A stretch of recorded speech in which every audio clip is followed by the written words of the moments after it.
ይህን ፊልም አየሁትና በጣም ተገረምኩኝ።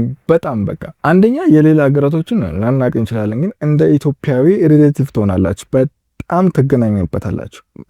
ፊልሙ ሳይንስ ፊክሽንም ነገር ቢጨምሩበትም ግን እንደ ኢትዮጵያውያን መተት በሚለው ነገር መከራውን ያልበላ ቤተሰብ፣ መከራውን ያላየ ኢትዮጵያ፣ ሙጠምጥም ቤት ላይ ይጣለበት ያላየ ችግር ፈጣሪ ጠብቀንና ያላየነው መከራ የለም እንደ ኢትዮጵያውያን። አንዳንዴ በጣም ከምናስበው በላይ ነው በዚህ ጉዳይ የተጎዱ ሰዎች። እኔ በበኩል የማውቀው ራሱን ከፎቅ ላይ ጥሎ ያጠፋ ሰው፣ ራሷን የቦዳ ሴት በጣም ተለክፋ በቃ በሱ ኦብሰስድ ሆና በቃ መከራውን በልታ ኢቭን ሁላ በቃ ሰውየው ብጥስጥሱ ወጥቶ ያለፉ ሰዎችን በጣም እናውቃለን፣ እናንተም ታውቃላችሁ። የፊልሙ ርዕስ ኦብሴሽን በትንሽ በጀት የተሰራ ድንቅ አስፈሪ ፊልም ነው። በካሪ ባርከር ተጽፎ የተዘጋጀና ተቀናብሮ ስለቀረበው ኦብሴሽን ስለተባለው አዲሱ አስፈሪ ሆረር ፊልም ነው። አዲስ አይባልም፣ ትንሽ ቆይቷል። እኛ ያው ኢትዮጵያውያን ስለሆን በኤችዲ እስከሚወጣ ጠብቀን ነው የምናየው። ኦብሴሽን በትንሽ ነገር ብዙ መስራት እንደሚቻል የሚያሳይ ፍጹም ማሳያ ነው። ፊልሙ በአገረኛ አባባል እንደሚባለው የምትመኘውን ነገር የራሱ የሆነ መጥፎ ዋጋ አለው የሚለውን የቆየ የሥነ ምግባር ተረት ወስዶ አሁን ባለው ዘመናዊ የፍቅር ግንኙነት ውስጥ ካለው ጭንቀትና ጥርጣሬ ጋራ አዋህዶታል። ውጤቱም አዲስና ፈጠራ የተሞላበት በጥቂት ከተፈጥሮ ውጭ በሆኑ ሱፐርናቹራል ክስተቶችና ደም አፋሳሽ ትዕይንቶች የተደገፈ በሳይኮሎጂ አስፈሪ ታሪክ ሆኗል። ፊልሙ ነገራቶችን ከተለያየ አቅጣጫ እንድናይና ለመሆኑ እውነተኛው ክፉ ሰው ማን ነው ብሎ ራሳችንን እንድንጠይቅ ያደርጋል። ባጭሩ ሳስረዳችሁ ታሪኩን የሚያጠነጥነው ቤር በተባለ በሃያዎቹ ዕድሜ ውስጥ በሚገኝ የሙዚቃ መደብር ሰራተኛዋ ላይ ነው። ቤር አብረው የምትሰራ ኒኪ ለተባለች ቆንጆ ሴት ከፍተኛ የፍቅር ስሜት ቢኖሩም ቀርቦ የፍቅር ጥያቄ ለማቅረብ ግን ድፍረት የለውም። ኒኪ የራሷን የሥራ መስክ ለመከተል ከተማዋን ለቃ ለመሄድ እያቀበለች እንደሆነ ሲሰማ ቤር በጣም ይደነግጣል። በመጨረሻም ተስፋ የቆረጠው ቤር ውድ የሆኑ ክሪስታሎችና የባህል ዕቃዎች የሚሸጥ አንድ ጠንቋይ መደብር ውስጥ ዋን ዊሽ ዊል የተባለ አንድ ምኞት ብቻ እንደሚፈጽም የሚናገር የፕላስቲክ አሻንጉሊት ይገዛል። ከዚያ ኒክ በዓለም ላይ ካሉ ሰዎች ሁሉ በላይ እንድትወደኝ እመኛለሁ የሚል ዋነት የተሞላበት ምኞት ይመኛል። በጣም የሚገርም ሁኔታ ምኞቱ ከተመኘ ከጥቂት ደቂቃዎች ውስጥ ኒክ ሙሉ በሙሉ ተቀይራ ወደ እሱ ትመጣለች። ባህሪዋ ምንም እንኳን ምክንያታዊ ባይሆንም ሙሉ በሙሉ ጤናማ መስላ ባታይም ቤር ግን በደስታ ስለታወረና የህልሙን ሴት በማግኘቱ ብዙም ግድ አልሰጠውም። ለተወሰነ ጊዜ ሁሉም ነገር ፍጹም ነው፣ አስደሳች ይመስል ነበር። ነገር ግን ጊዜ ያለፈ ሲል የኒክ ፍቅር ወደ ፍጹም ቁጥጥርና ጥብቅ ወደ ማለት ይቀየራል። ከጎኑ መለየት አትፈልግም። ከፍተኛ ቅናት ትዋጣለች። እንዲሁም እሱ ትንሽ ሲቃወማት በእንባ ወደ ታጀበ ከፍተኛ ቁጣ ውስጥ ትገባለች። ባጭሩ ፍቅሯ ወደ እብደት ኦብሴሽን ይቀየራል። እብደቷም እያደገ ሄዶ መጨረሻ እስከ ነፍስ ግድያ ያደርሳል። ቤር ከዚህ አጣብቂኝ ውስጥ ለመውጣት ተስፋ ቆርጦ ወደ መደብሩ በመመለስ ምኞትን ለመሰረዝ ቢሞክርም የተመኘው ምኞት ሊፈርስ የሚችለው ከሁለት አንዱ ሲሞት ብቻ እንደሆነ ይነገረዋል። ታዲያ ቀደሞ የሚሞተው ማን ይሆን? እሱን እናንተ ደረሱበት። ፊልሙ አላበላሽባችሁ። እኔ እንደተደሰትኩ አይታችሁ ተደሰቱ።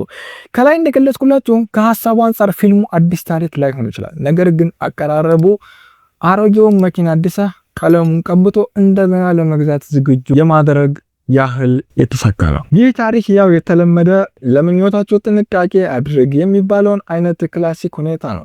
ወደ ደስታ ለመድረስ አቋራጭ መንገድ መጠቀም በመጨረሻም ውድቀት ያመጣል። ምክንያቱም በነፃ የሚሰጥ ምንም ነገር የለም። እያንዳንዱ ነገር የራሱ የሆነ ከባድ ዋጋ አለው። ነገር ግን ፊልሙ እጅግ ድንቅ የሚያደርገው የታሪኩ አቀራረብ፣ አፈጻጸም፣ ኤክስኪዩሽኑ ነው። በዋናነት ይህ ሆነው በሁለቱ ዋና ተዋናዮች ግሩም ብቃት ነው። በተለይ ኒኪን ሆና የተጫወተችው አንዲ ናሬት ግንኙነታቸውን ከቀን ወደ ቀን ምን ያህል መርዛማ ቶክሲክ እና እየተበላሸ እየሆነ እንደመጣ ያሳየችበት ብቃት እውነተኝነቱን ፍንትው አድርጎ ያሳያል። በሌላ በኩል ገጸ ባህሪያቱ ታሪኩ የሚሄድበትን ዓለም በአጭር ውጤታማ በሆነ መንገድ የሚያስተዋውቁበት ጠንካራ ስክሪፕት እንዲሁም የታሪክ ፍጥነትና ውጥረት ያለማቋረጥ የሚጨምረው የዳይሬክተሩ የፈጠራ ጥበብ ፊልም ስኬት ትልቅ አስተዋጽኦ አበርክቷል። ፊልሙ የሚከተለው ነገር ይልቅ ምን ሊፈጠር ይችላል በሚል ስጋት ላይ ተመስርቷል።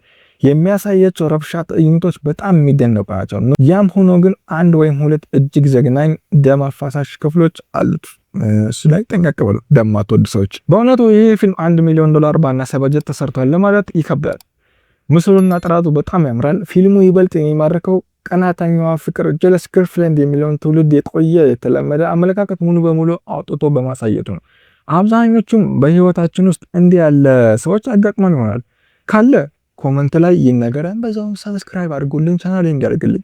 ነገር ግን ይህ ፊልም ኒኪን እንደ ጥፋተኛ ብቻ ሳይሆን ከቁጥሯ ውጭ በሆነ ኃይል ተጎርታ ፍላጎቷን ታጣና ሁኔታው ሰለባ ቪክቲም እንደሆነች አድርጎ ያሳየናል። እውነተኛ ስሜቷን ማሳየት የምችለው አልፎ አልፎ ብቻ ነው። የሆነ ቦታ ላይ ምን ሆነ መሰላቸው?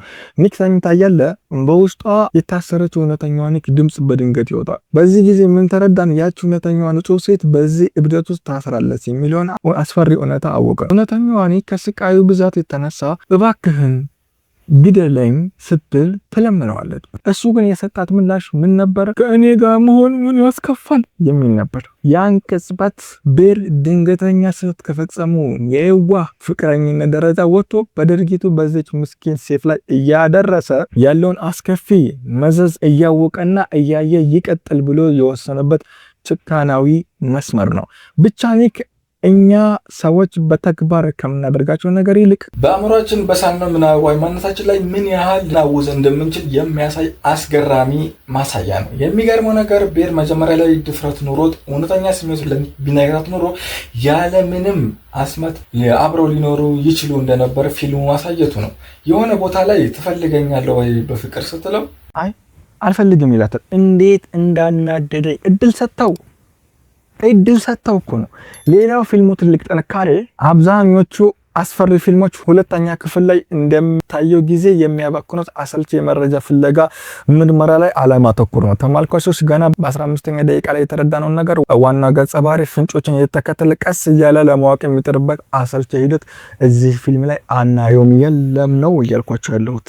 ቤር በቀጥታ የደንበኞችን አገልግሎት ስልክ መስመር ካስተመር ሰርቪስ ሄልፕ ላይ ይደውላል። እነሱም ልክ የእቃ ማጠቢያ ማሽን ዋስትና እንደሚያነቡ አድርገው አሻንጉሊት ህግ በደንብ ያብራሩለታል። በስልክ ደውለው ሄሎ እባካችሁ አለቃለችኝ ይላል።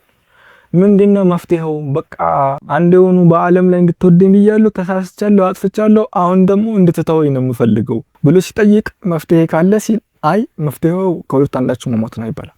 ኦ ሺት ይላል። በቃ ሐሳብ ይገባዋል። ለማንኛውም ኦብሰሽን ተመልካቾችን ክብር የሚሰጥ ቀድመን ያወቅነውን ነገር ገጸ ባህሪያቱ እስኪረዱ ድረስ ጊዜያችንን የማይሰርቅ ይልቁንም ጠንካራ ታሪክና ፍጹም አጥጋቢ ፍጻሜ ለመፍጠር ጥረት ያደረገ ድንቅ አስፈሪ ፊልም ነው። ባጭሩ ለመደምደም ያህል ኦብሰሽን ጊዜያችንን የማይበላና ከላይ የሚታየውን ገጽታ በስተጀርባ ስለ ሁለቱ ፍቅረኛሞች ብዙ ነገር የሚናገር በሚገርም የተዋቀረና ተዋናዮቹ ድንቅ ብቃት ያሳዩበት ፊልም ነው።